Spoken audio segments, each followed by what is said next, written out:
Hey guys, I just got back from visiting the horses. It is getting really cold out there, so we're expecting like 8 to 14 inches, 7 to 14 inches of snow tomorrow. The horses were amazing. I did upload a bunch of shorts. I'm wearing my heated vest still when I get home just to transition, but I wanted to get this out to you because my husband and I are going to have Thai food tonight. What are you having for dinner? So I'm going to bring you the Iraqi dinar summary today. A Reuters article. This is from Sandman's links. A Reuters article, Gulf states test waters with Iraqi investment. It says, in Baghdad's green zone, a heavily fortified legacy from Iraq's war-torn years, the glitzy Qatar-financed RIXOS hotel is taking shape, highlighting growing investment interest from the Gulf Arab states. A lot of people are investing in Iraq, and al-Sudani has been promoting that for a while. It's a glitzy hotel that they're building in Baghdad. I guess it's taken shape. It says the government of Prime Minister Mohammed al-Sudani hopes to host Gulf Arab monarchs and other Middle Eastern emissaries in Rios. I guess that's pronounced Rios, RIXOIOS, Baghdad's 470 luxury rooms and suites when they arrive for a planned Arab League summit next year. So, guys, that's taking shape. They are continuing to show how much they're investing in their country, and they're not going to do that if they're not going to have a new currency. I believe the currency is about to be revalued.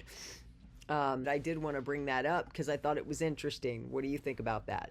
And again, that Sandman portion of the intel, although he didn't highlight these articles specifically because he's still on vacation in Morocco. So now I'm going to go over to the other summary that I do on daily report. So please subscribe and tap the bell if you like these updates. Let's see, Militiaman article. The United States has closed the account through with the Iraqi collects revenue from its oil sales. The DFI fund was closed on March 18th. Big change. We have not seen this before. Is it a smoking gun? If they were going to stop an account that had protection for all their oil money and they just now relinquished a couple of weeks ago, I think that's pretty big. They must have felt comfortable in a sense that they could handle the recourse on that debt. I'll tell you this, if they change the value from 1310 to a previous error value, it'll become a lot cheaper to pay off their debts. Just saying. And Militiaman, I think that was a really good point. Mark Z said there was a question, did Iraq get their bank accounts and money back from the U.S.? Mark Z said, yes, this is huge. This is enormous. Iraq's monies for oil sales is no longer going through the United States. I was told, this is Mark Z, he was told that this is what Iraq has been waiting on before they force things to fruition. The closed DFI account is huge. And one of the things I was consistently told from government contacts in Iraq is how hard it has been for them with oil revenues going through the U.S. This has enormous repercussions for Iraq and their economic sovereignty. This is an important key piece that we just saw occur, which, guys, this is the biggest news of the day, I'm saying, and both Militiaman and Mark Z broke it, so good for you. Now we need the announcement on the HCL front, which we believe has already happened. We just need the announcement. And of course, you know, Jeff was saying he thought the rate had already changed, but they just haven't announced it. People are going up in arms like how many days could they keep it under wraps with the internet? We'll see. And so it depends on how people view this. Like Claire, who we don't know who she is, right? I think she works with Frank, though. She says Iraq economy faces threat as U.S. closes oil revenue account. Quote, with the closure of the DFI Development Fund for Iraq account, Iraq's oil revenue is now being directed to a new account referred to as IRAQ2. This transition raises concerns. Banking specialist Cameron Kadar Yaqub warns the protection previously afforded to Iraq's revenue may no longer be guaranteed. I'm not sure about that. That's just what they're highlighting here from her. What do you think? Comment down below if you have a clarification or perspective on that. I love this community because we all share our different perspectives, because we all come from different places. I love a community element to this. I think we're all crossing over this together. So if you believe in that community, I believe strongly in community, and also fasting and praying this in. This is my third day of my fast. My husband goes, hey, do you want to stop and get Thai on the way home? And I said, no, I would rather have it hot. I'm pushing forward to wait until 6 p.m. and then we're going to have Thai food. How are you going to break your 3-day fast? Comment down below. Or even if you're not fasting, what are you having for dinner? I would still like to know. So Mountain Goat, of what he brought out, that I brought out this morning, because they were talking about the U.S. president's executive order that was put in place in 2003, that there's no extension this year. Okay, so they're saying the expiration of the 13303 shows to us that once Iraq is slowly moving out of the sanction mindset altogether, but now we move to a new level. We know that in December of 2022, Iraq completed the war reparation payments to Kuwait and thus followed that all remaining UN sanctions were lifted. The follow-up to that was, which I promised this afternoon, was what happened next was a very quick response by the CBI to begin the de-dollarization process in Iraq, and they've continued to do that. I've been reporting on that. They went from selling like billions of US dollars to now just millions. So they're still doing that. The unanticipated length of resolving the issue of the stability with the parallel markets, which was delayed, we are now looking for. Last week, they said the parallel market's under control. That was verified with their CBI contact. Many investors have been waiting for this news and tell us that it is very, very good sign for us, and that since we are no longer be needing this protection, since maybe the dinar is soon to be free to move into its full potential as a sovereign global currency.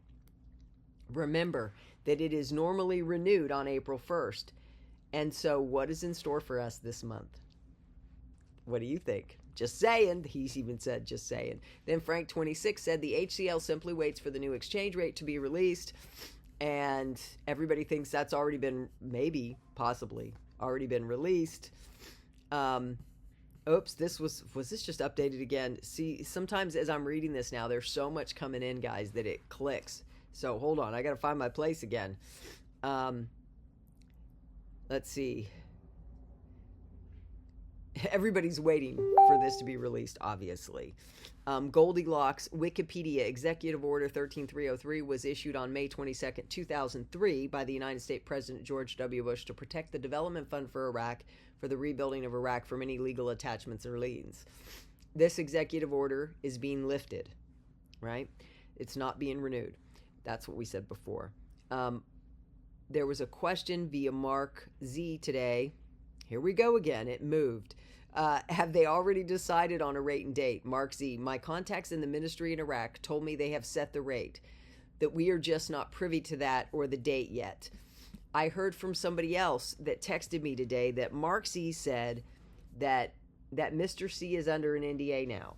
Did you hear that? That's what I heard from my contacts. That shall remain nameless, because I get all sorts of different information these days from various people. Hold on, where is it? Oh, I can't even find it. Nope, I can't find it right now, and I don't want to waste your time. Let's see. Yesterday, remember, Soudani is coming to the U.S. on April 15th. That's why I said it doesn't matter about that other guy that's not going there. And people are thinking it's just going to be a post-RV victory lap, the 15th. And Marksy said a lot of my contacts believe that as well. Some contacts think today may be the day. So we will see. It's not coming from enough sources to put a lot of stock in it, though. Let's see.